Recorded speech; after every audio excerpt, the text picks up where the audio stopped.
오늘 이 행사는 브릿지 경제신문이 주관하고 뉴시티 산업개발이 후원하는 이 자리는 신도시 부동산 시장을 전망하고 변화된 환경에 따라 달라지는 부동산 투자 전략을 집중적으로 분석하여 부동산 투자자분들께 바람직한 투자 전략과 투자 기회를 드리고자 마련하였습니다.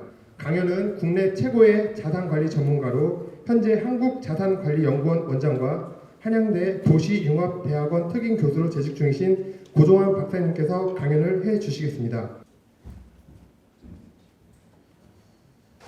저는 1시간의 강의에서 주제를 크게 3가지로 잡아서 같이 공유할까 합니다. 첫 번째는 시장 전망입니다. 지금 부동산 경기가 좀 양극화되어 있죠. 유독 예외적으로 움직이는 시장이 있죠. 그래서 그 시장이 세종시와 제주도입니다. 세종시는 한 2030년경에 이 도시가 행정중심 복합도시가 완성이 됩니다. 아시는 내용이지만 그런 면에 보면 아직도 진행 과정에 있습니다. 우리가 오늘 분양하는 이 주상복합 이것도 6월에 한 40대 1의 높은 경쟁률로 이미 아파트 분양이 완판이 되었다는군요. 그럴 정도로 세종시의 지금 현재의 상황도 뜨겁고 또 앞으로의 전망도 밝다. 그게 이제 상가입니다. 오늘 상가. 그래서 오신 분들께서도 이제 아파트 분양이 아니라 상가라는 부동산 상품에 대해서 이걸 과연 투자해도 될런지 또 매입해도 될런지 이런 궁금함이 많으셔서 이 자리에 함께 하신 것으로 저는 파악이 됩니다. 특히 부동산 중에 가장 까다로운 게 뭘까요? 까다로운 상품이 사실은 상가입니다. 우리가 어차피 100세 시대잖아요. 그래서 지금 또 3가지에다가 하나 더 할 게 100세 시대에 우리가 살아가기가 참 힘들다고 얘기를 합니다.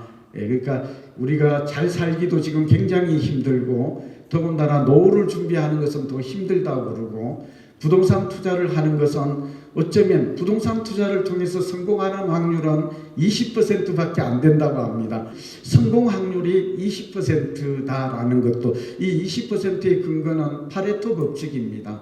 이게 본래는 이게 20%가 전체 소득의 80%를 점유하고 있다. 여기에서 나온 얘기기도 하고 백화점의 매출을 보았더니 고객의 20%가 결국은 매출의 80%를 점하더라. 이제 이런 의미에서 나온 것인데 요즘은 이게 주식 투자든 부동산 투자든 성공의 확률은 높지 않다라는 점에서 오늘 저의 강의가 더 의미가 있을 것 같고요. 사실은 상가만큼 신중할 부동산도 없어요. 이게 제가 방송에서도 늘 하는 얘기입니다.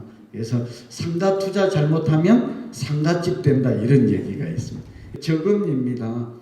아까 제가 내렸을 때 잠깐 이 장소로 이동하면서 저도 준비한 내용인데 그 여사님 두 분이 저에게 이런 얘기를 합니다. 첫째는 대출을 자금이 부족하니까 대출을 받아야 되잖아요. 근데 과연 투자금은 적고 대출을 받아서 부동산을 사도 될까요? 이 질문이 하나 있었고요.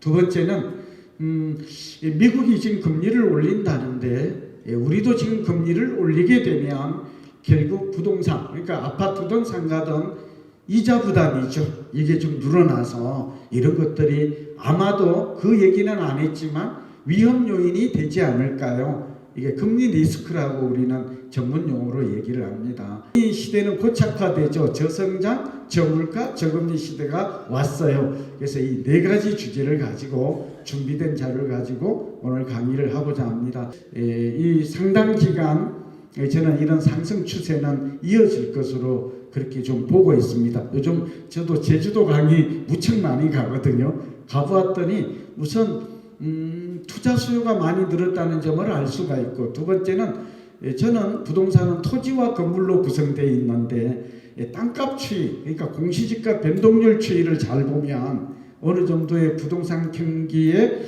방향성, 큰 흐름은 읽을 수 있다라는 지론을 가지고 있습니다. 이게 가치주의라는 신념이고 또 가치 투자라는 제 부동산의 독특한 철학이기도 합니다. 토지 가격이 오른다는 것은 무엇을 의미할까요? 인구가 증가하고 소득이 증가하고 인프라스트럭처 기반시설이 확충되며 여기에 미래 가치죠. 퓨처 밸류라고 하는 성장 가치. 이걸 우리는 그로스 밸류라고 해요. 워렌 버핏은 그로스 성장 가치라는 말을 씁니다. 예, 그런 것들이 받쳐주기 때문에 그러니까 특정 지역을 개발 장려 촉진하기 위한 국가나 도시 계획이 존재한다는 것이죠. 예, 이렇게 되었을 때 땅값은 말하자면 사람의 영혼과 비슷해요. 내면에 가서 쉽게 변하지 않는데 올해만 해도 땅값이 세종시가 15% 이상을 오르고 제주도가 20몇 프로가 올라요. 작년까지 세종시는 1위였어요.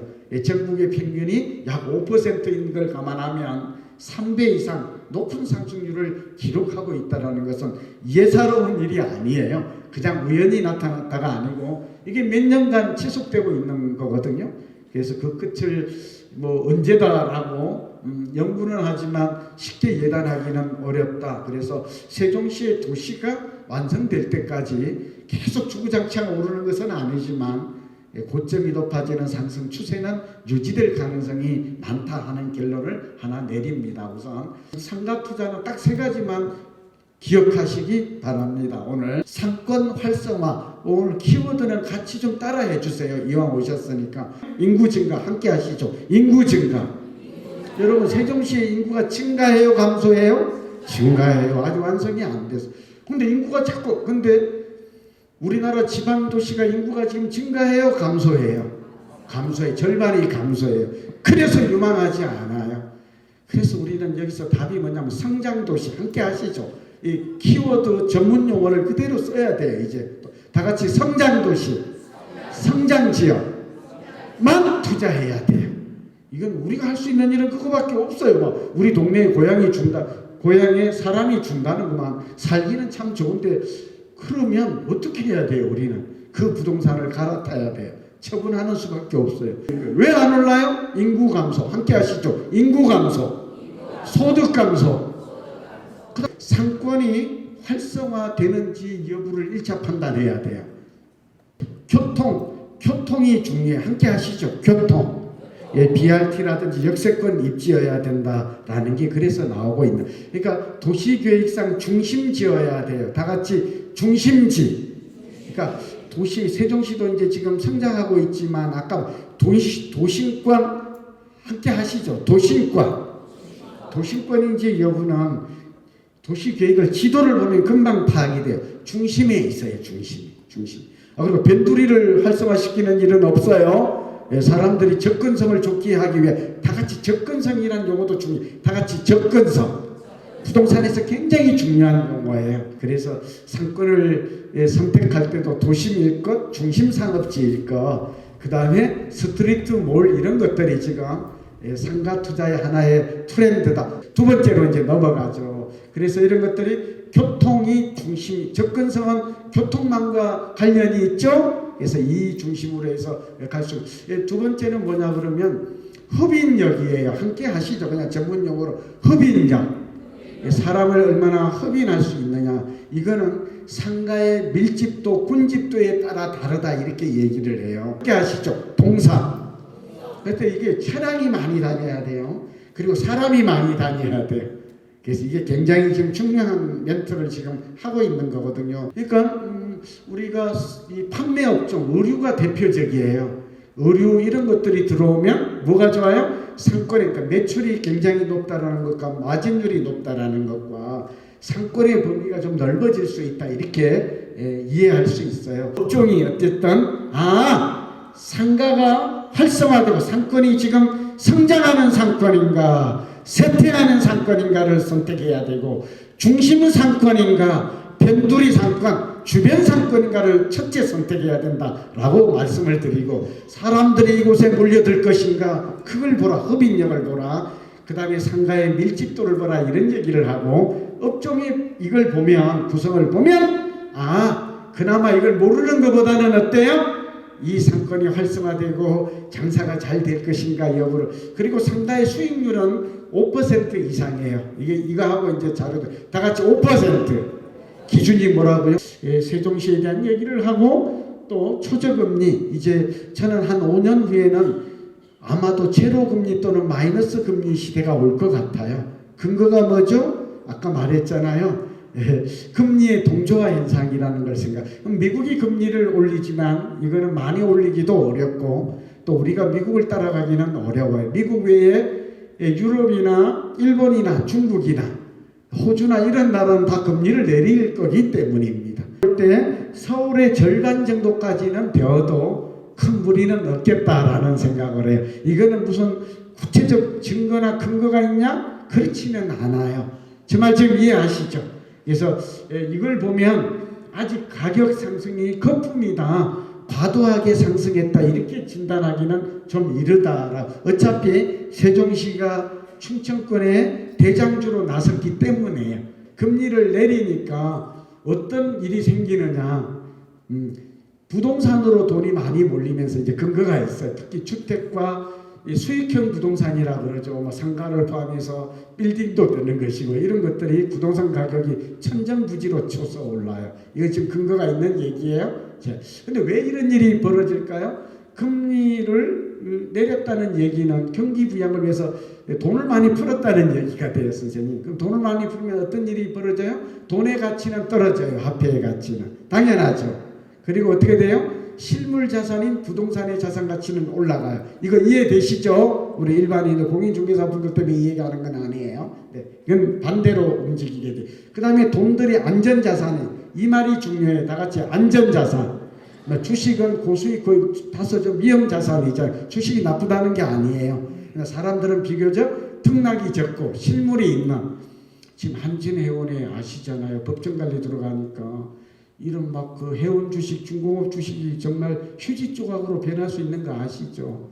근데 부동산은 상가를 샀더니 아파트를 샀더니 휴지가 됐네. 이런 일은 없지 않습니까? 제 얘기는 내릴 수는 있어도, 그리고 그 월세가 나오지 않습니까? 네, 아파트도 그렇죠. 내가 안 살면 월세가 나오기 때문에 비교적 안전자산이다. 워렌 버핏의 얘기죠. 3억짜리 아파트와 3억짜리 상가와 수익형 부동산을 가지고 있는 사람은 120, 30억에서 150만 원이 나온다고 가정을 하자고요. 나온다면 이제 100억을 맡긴 사람보다도 더 잘한 투자가 될 것입니다. 이게 초저금리가, 다 같이 아시죠? 초저금리, 제로금리, 마이너스 금리가 그럼 누가 잘하고 있는 거예요? 3억짜리 아파트 가진 사람이 훨씬 잘하고 있는 것이. 그럼 3억짜리 아파트는, 상가는 3억에 머물러 있을까요? 이게 유럽에서 보여요. 현금의 30%까지 가요. 다 같이 30%. 무슨 말인지 알죠? 황금성이 제약들 100%로 가지는 않아요. 제 말 지금 이해하시나요? 일본에 파산하는 경우는 딱 세 가지더라고요. 함께 하시죠. 다 같이 무주택, 다 같이 무주택. 일본의 무주택자들이 다 파산해요. 시간이. 왜냐하면 월세를 100만 원씩 240만 원 내기 때문에. 두 번째는 질병이에요. 다 같이 질병. 아프면 안 돼요. 여러분, 그러니까 이 충청 대전이나 세종시 좋잖아요. 무조건 산책하고 하루에 30분 그냥 걸으시기 바랍니다. 관절과 치아라고 일본은 나오고 있던데요. 여러분 아프면 노후 파산됩니다. 망합니다. 네. 그 다음에 이제 세 번째는, 여러분, 일본은 딱 세 가지예요. 집 없는 사람이 무주택자가 노후에는 거지가 되더라. 두 번째는 아픈 사람, 당연하죠. 그러니까 안 아프도록 건강관리 잘. 일본이 우리한테 시사하는 바가, 세 번째는 황혼이온 독거노인 고독사예요. 그러니까 여러분, 일본을 보니까 나이 60이 넘어서는, 특히 65세가 넘어서는 노인 기준 65세니까 이혼을 안 하는 게 좋을 것 같아요. 특히 일본이나 중국이 금리를 내리게 되면 우리도 장기적으로 중장기로 봐서는 금리 인하에 양적 완화에 동참할 가능성이 많다. 미래는 확률이잖아요. 그런 정도로밖에 지금 예측할 수 없습니다. 오늘 여러분 적극 경청해 주신 데 대해서, 훌륭하신 태도에 대해서 다시 저희 존경과 경의를 표합니다. 건강하시고 행복하십시오. 감사합니다.